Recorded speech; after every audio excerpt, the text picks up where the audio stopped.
Olá pessoal, bom dia, tudo bem? Professor Hermínio aqui falando. E na aula de hoje a gente vai estudar sobre as outras formas de regionalização do espaço mundial, certo? Nas aulas anteriores a gente estudou que o conceito de região, né, que está ligado à diferenciação, né, de áreas, né, áreas do espaço geográfico, que elas possuem características peculiares e semelhantes que diferenciam das demais áreas, né? A gente estudou na aula passada que regionalização é o processo de dividir, né, o espaço geográfico em um determinado território ou uma determinada área em partes menores, seguindo os critérios, né, pode ser critério geográfico ou critério natural, para melhor planejar e administrar aquela área, certo? Então a gente está estudando sobre as regionalizações do espaço geográfico mundial, certo? Na aula passada a gente estudou a regionalização baseada na visão eurocêntrica, a regionalização baseada no nível de desenvolvimento, né? E também a gente estudou a regionalização durante a Guerra Fria, né? Em 3 mundos, primeiro, segundo e terceiro mundo, certo? Então hoje a gente vai ver outras formas de regionalização, certo? De início, segundo o critério, né, desenvolvimento científico e tecnológico, certo?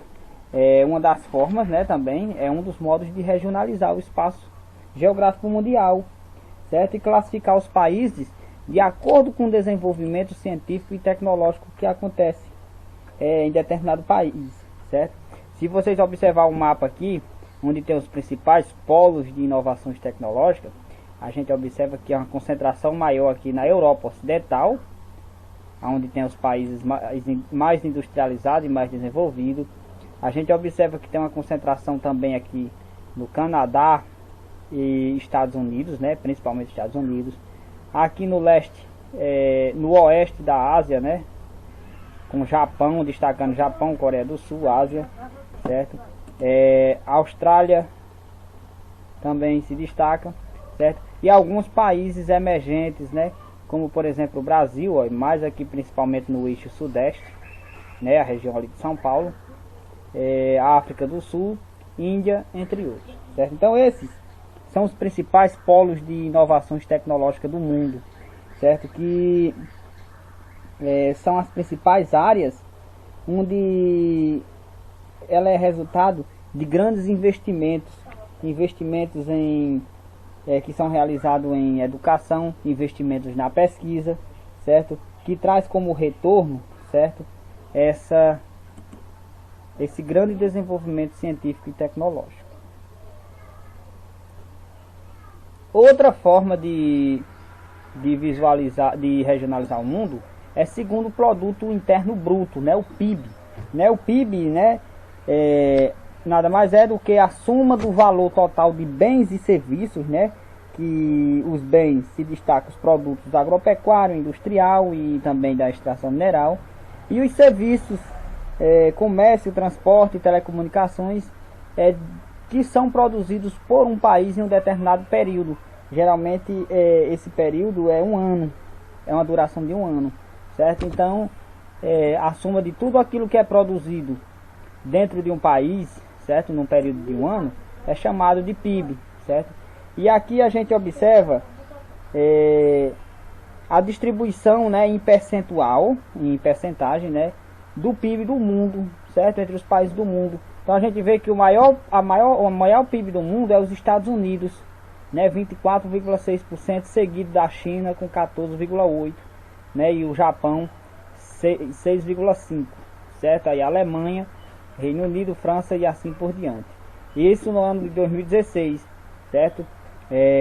O Brasil tinha uma participação percentual, né? Se vocês observar aqui, ó, o Brasil de 2,4% do PIB mundial, certo? Então, se a gente observar esse gráfico aqui, mostra essa desigualdade na produção de riqueza e a concentração em poucos países que existe, certo? Então, se a gente for analisar o mundo de acordo com o produto interno bruto, a gente vê que existem países com mais e países com menos. Quando a gente fala de PIB, também é comum que o pessoal às vezes até confunde com o PIB per capita, né, que também é chamado de renda per capita, certo? Então o PIB per capita, né, o renda nacional per capita, nada mais é do que o PIB, né, a soma de tudo aquilo que é produzido dentro de um país em um determinado período, certo? Dividido pela população total, certo? Aí vai dar o resultado, né? Esse resultado geralmente vem em dólares, né, quando é comparado em país, certo? E isso é o PIB per capita, certo? Então, quando a gente observa como no mapa aqui, né, os países, quanto mais próximo do verde, esse verde bandeira aqui, a gente vê que existe uma renda per capita maior, certo? A partir de 29 mil dólares, certo? Quanto mais próximo do amarelo, é uma renda per capita menor, certo? Então isso aí mostra o que? Mostra que existe uma desigualdade, né, entre o PIB, o total do PIB per capita dos países do mundo, certo? Então isso mostra, certo? Isso mostra justamente essa questão de as grandes diferenças, né? Isso vai indicar as grandes diferenças nas condições de vida da população, certo? E se a gente observar, né, os países mais desenvolvidos onde tem os países da América do Norte, Estados Unidos e Canadá, né, os países da Europa Ocidental, Japão, Coreia do Sul, Austrália e Nova Zelândia, é onde apresenta as maiores PIBs per capita. Também é válido lembrar que quanto maior for o PIB per capita de uma determinada nação, de um determinado local, significa dizer que maior é a oportunidade de emprego, significa dizer que está tendo mais renda naquele local, certo? Então isso é um dos indicadores que vai analisar o desenvolvimento de uma determinada área, certo? Lembrando que nem sempre, né, o PIB per capita vai refletir a realidade de todos, certo? Como por exemplo, existe nem todo mundo que mora aqui nos Estados Unidos vai receber um PIB de 29.744 dólares. Vai ter pessoas que vai receber bem mais. Há uma renda por mês. Vai ter pessoas que vai receber bem menos. Isso é apenas um dado comparativo em que pega o PIB e divide pela população total, certo? Então, como encontrar o PIB per capita de uma determinada área? É só pegar o seu PIB e dividir pela população total, aí encontra o PIB per capita de uma determinada área. Também existe a divisão segundo o nível de desenvolvimento econômico, certo? Essa regionalização ela reflete muito nessa questão da divisão de países do tipo norte e países do tipo sul, que a gente até já tinha discutido na aula passada, a questão que os países do norte seriam aqueles mais desenvolvidos, que estavam todos acima da linha do Equador, com exceção de Austrália e Nova Zelândia, né? E os países do sul são aqueles países em desenvolvimento que compõem os países emergentes e os menos desenvolvidos, certo? Então, se a gente analisar, existe o agrupamento de países, certo? Com várias características, tanto entre os países do norte como entre os países do sul, certo? Nos países do norte, por exemplo, né, a gente vê aqui, ó, existe o grupo dos países desenvolvidos, que são aqueles que têm uma industrialização alta, um desenvolvimento humano bastante elevado, certo? São os países mais ricos industrializados. E ainda tem os países ex-socialistas, são aqueles que apresentam a economia de transição, né, que recentemente adotaram o capitalismo como sistema econômico, que são os países que na época da Guerra Fria eram socialistas. E também tem os tigres asiáticos, né? Os tigres asiáticos formados por Coreia do Sul, Taiwan, Hong Kong, que é uma província que está sob o domínio da China, certo? E Singapura, certo? Que formam os tigres asiáticos, que foram aqueles países que se industrializaram de forma rápida nos últimos anos, a partir de investimento em ciência, educação e tecnologia. Aí no grupo dos países do tipo sul, certo? Aí a gente encontra os países emergentes, são aqueles países que tiveram uma rápida industrialização nas últimas décadas, porém ainda convive com vários problemas socioeconômicos, certo? Então a gente tem o exemplo do Brasil, né? O Brasil está classificado, né, segundo o nível de desenvolvimento econômico e social, como país emergente, certo? A África do Sul, né, Índia, China, aqueles países que formam os BRICS, né, que é Brasil, Rússia, Índia, China e África do Sul. Além disso tem outros, né, México, Argentina, são os países emergentes, certo? Nesse grupo também, dos países do tipo sul, tem os países menos avançados, né? São aqueles países menos desenvolvidos, são aqueles que convivem com a pobreza extrema, profundas desigualdades sociais. São os países mais pobres, né, do mundo, né? Eles se concentram em sua maioria aqui na África subsaariana, no sul da Ásia, certo? E também na América Central tem alguns exemplos como o Haiti, certo? Existe também os países exportadores de petróleo, né? Que são os países exportadores de petróleo, principalmente os países aqui do Oriente Médio, certo? Os países aqui do norte da África, e destaca aqui na América do Sul a Venezuela, por exemplo, certo? São países exportadores de petróleo, né?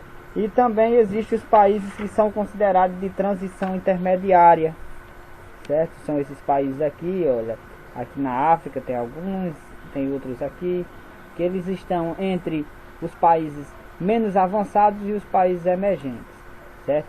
E para finalizar tem os novos tigres asiáticos, certo? Os novos tigres asiáticos são também chamados nessa nova geração de países, Tailândia, Malásia, Indonésia, Filipinas, certo? Essa nova geração de países da África, que a partir da liberação das suas economias no final da década de 1980, também tiveram, né, impulsionaram o processo de industrialização e crescimento econômico, certo?